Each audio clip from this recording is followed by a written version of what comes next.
Il existe une paix qui ne dépend de rien ni de personne, un calme profond qui demeure même au cœur des tempêtes, et cette paix habite déjà en toi. Même si le monde semble chaotique et que la vie ne suit pas le chemin que tu avais imaginé, certaines personnes ont appris à trouver le bonheur même dans les moments les plus difficiles. Il ne s'agit pas de magie, mais d'une sagesse millénaire qui a transformé des millions de vies à travers les siècles. Aujourd'hui, je souhaite partager avec toi 10 enseignements bouddhistes qui peuvent t'aider à découvrir la sérénité, même dans les phases les plus sombres de ton existence. Si tu les écoutes avec le cœur ouvert, tu pourrais trouver une nouvelle manière de regarder le monde et toi-même. Reste jusqu'à la fin, car ce savoir peut marquer un tournant dans ton cheminement intérieur. Si tu apprécies ce type de contenu, abonne-toi et active la cloche pour ne manquer aucune vidéo.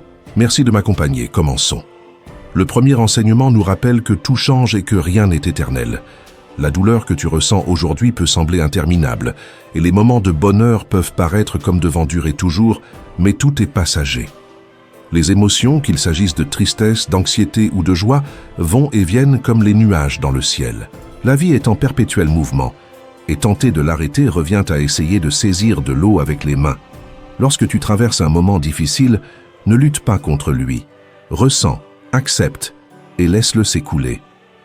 Un sage dit à son disciple en pleurs, « Ce que tu ressens passera lorsque tu cesseras de résister et que tu observeras simplement. » Cet enseignement ne te demande pas d'ignorer la douleur, mais de te rappeler que tu n'es pas tes émotions, mais la conscience qui les observe.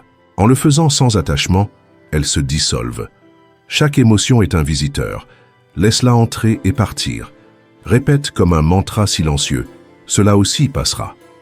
Le deuxième enseignement nous parle de l'attachement, racine de beaucoup de souffrances humaines. Perdre ce que nous aimons fait mal, mais s'accrocher à l'illusion que quelque chose sera éternel fait encore plus souffrir. Selon le Bouddha, la souffrance ne naît pas de ce qui se passe, mais de notre résistance au changement.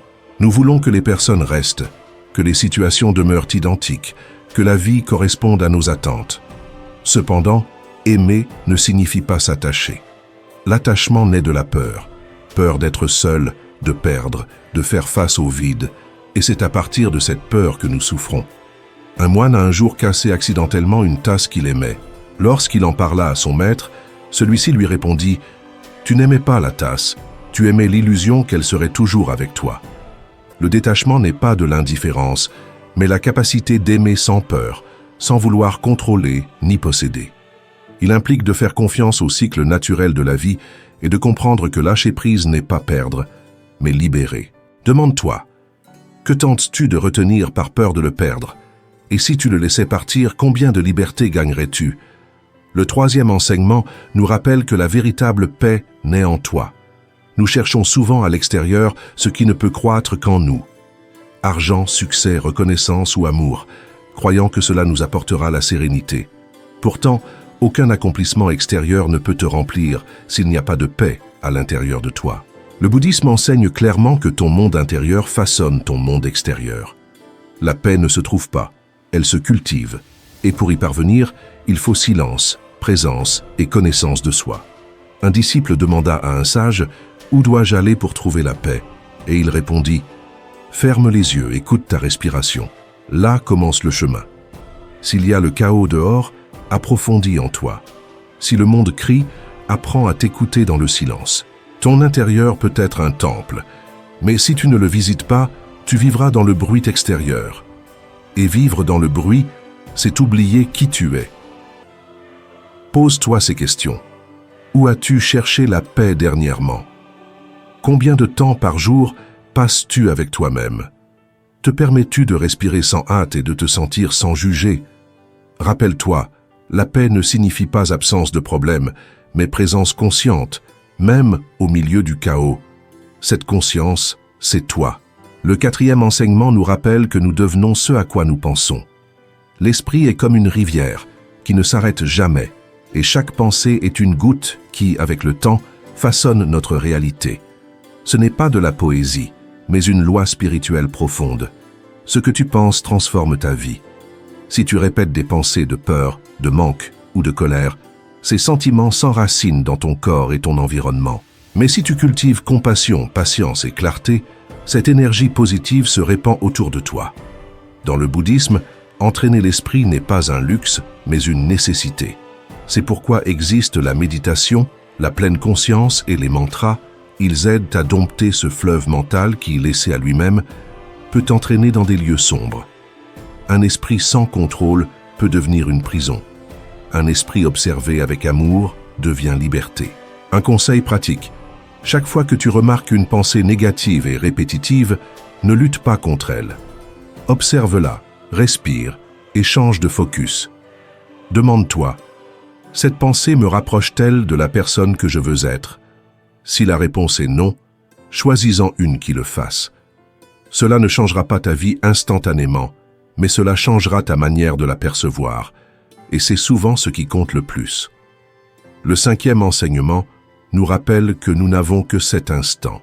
Le passé n'existe plus, et le futur n'est pas encore arrivé. La seule réalité est ce moment, ce souffle, ce mot, cette pause. Combien de fois sommes-nous vraiment présents? Nous vivons pris dans ce qui fut ou ce qui viendra, et ainsi nous laissons filer ce qui est réellement. Le Bouddha enseigna que la libération naît de la pleine conscience du présent. Il ne s'agit pas d'ignorer le passé, ni de ne pas planifier l'avenir, mais de ne pas vivre depuis eux. Être présent, c'est cesser de courir mentalement. C'est regarder quelqu'un dans les yeux et vraiment le voir. Apprécier le présent signifie savourer chaque instant, manger en pleine conscience, sentir le contact de tes pieds avec le sol en marchant, respirer et réaliser que tu es vivant. Un conseil pratique est de choisir un moment de la journée pour réaliser une activité avec une attention totale.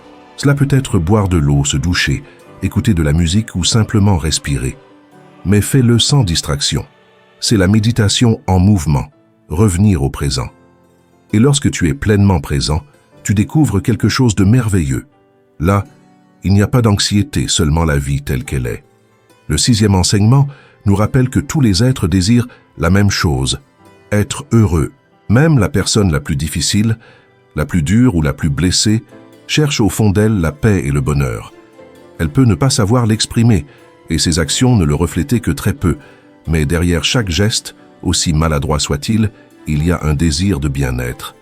Comprendre cela nous permet de cesser de juger et de regarder avec compassion. La compassion ne justifie pas l'injuste, mais elle nous aide à comprendre la souffrance qui se cache derrière chaque acte. As-tu du mal à pardonner quelqu'un? Demande-toi quel vide cette personne portait en elle, ce qu'elle ne savait ni demander ni donner. Cela ne signifie pas tolérer les abus, mais te libérer du ressentiment pour protéger ton âme. Un conseil pratique. La prochaine fois que quelqu'un t'irrite, arrête-toi un instant et répète intérieurement. Cet être, comme moi, cherche simplement à être heureux. Tu n'approuves pas son comportement. Tu choisis simplement de voir au-delà. Et ce regard compatissant transforme ton monde de l'intérieur. Le 7e enseignement nous rappelle que nous sommes responsables de notre esprit. Nous ne pouvons pas contrôler tout ce qui se passe, mais nous pouvons décider comment répondre, et ce choix commence dans notre esprit. Le Bouddha n'a pas promis une vie facile, mais il a enseigné que prendre soin de l'esprit est le premier pas vers la liberté. Tu n'es pas coupable d'avoir des pensées négatives. Nous en avons tous. La clé réside dans la façon dont tu les gères. Tu peux les croire sans questionner, les répéter jusqu'à ce qu'elles deviennent ta vérité ou les observer sans leur permettre de te définir.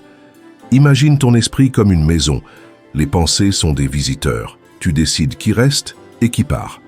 Un conseil pratique.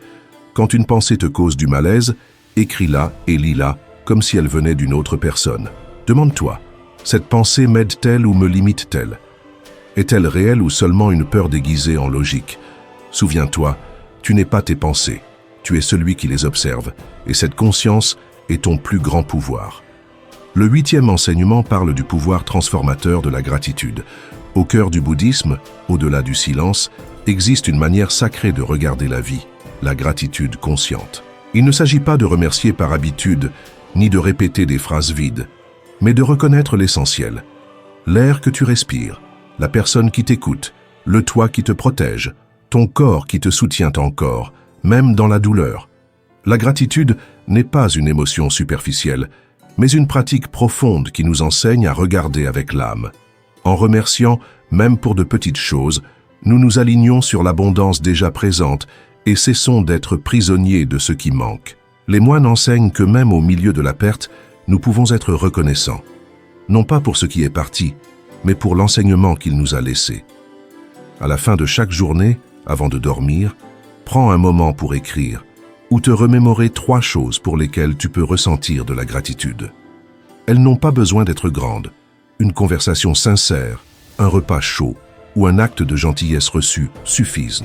Pratiquer la gratitude avec intention transforme ton énergie, car lorsque l'esprit apprend à se concentrer sur ce qui fleurit même au milieu de la difficulté, la véritable paix commence à émerger. Le 9e enseignement nous rappelle que le changement commence en toi. Beaucoup désirent transformer le monde, mais peu osent se regarder vraiment.